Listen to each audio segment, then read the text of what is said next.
So if I have assumptions about myself and about you, you have assumptions about me, then our anxiety just spreads freely between us. Any married couple has experienced how anxiety can escalate in a fight. And the general rule is the most reactive person or the most anxious person in any room has the most power. So you'll often see if a CEO is trying to lead a new initiative and that one person is a skeptic, they're what we call a yeah butter. Yeah, but what about this? Yeah, but what about that? Then their anxiety can infect the rest of the optimistic team if the leader's not careful. So I train leaders and actually entire teams how to pay attention to anxiety in a group. Because if everyone's committed to helping everyone stay human-sized, the team health goes through the roof, staff turnover down. And so what you're looking for is patterns of behavior and certain indicators. So we have, again, a bit more than maybe this podcast. We have 31 indicators that a team is anxious. One example would be when there's triangulation. Triangulation happens anytime 3 or more people are in a relationship that only should have 2 people. So, Rusty, if I talked about you to Henry and William, I'm triangulating. I'm not talking to you.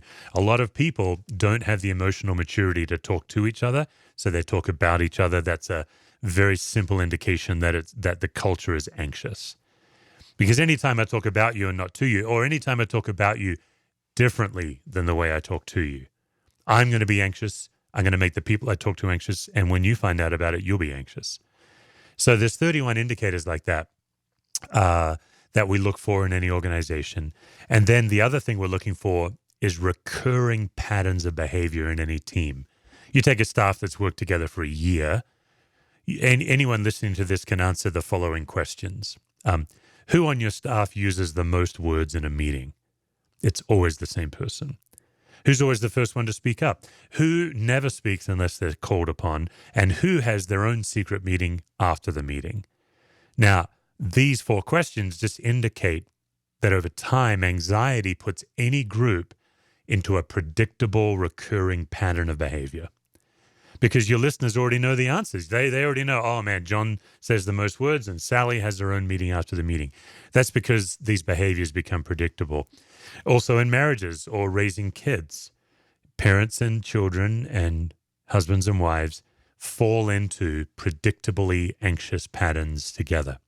So your average marriage, what you fight about might change, but the pattern of your fight, who starts it, who escalates it, who needs space, who smothers, that's predictable. And so someone with my training with systems theory, we can come into an organization, only takes us a few minutes to uncover these predictable patterns. And my job is to help people vow to break some, like obviously some predictable patterns are very healthy. Laughter, playfulness, teamwork, encouragement. These are healthy, predictable patterns.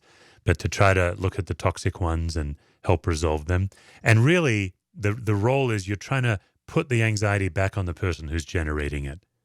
Oftentimes in an organization, especially with a CEO entrepreneur who's a big personality, and maybe their big personality got the company 5 years in, and now they're trying to establish.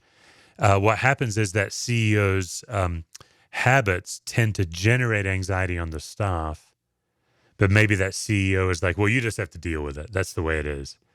And the staff's like, well, we wish you'd deal with it. Like, you're wearing us all out. And so sometimes I have to come in and help everybody without blame carry the right amount of responsibility and anxiety each.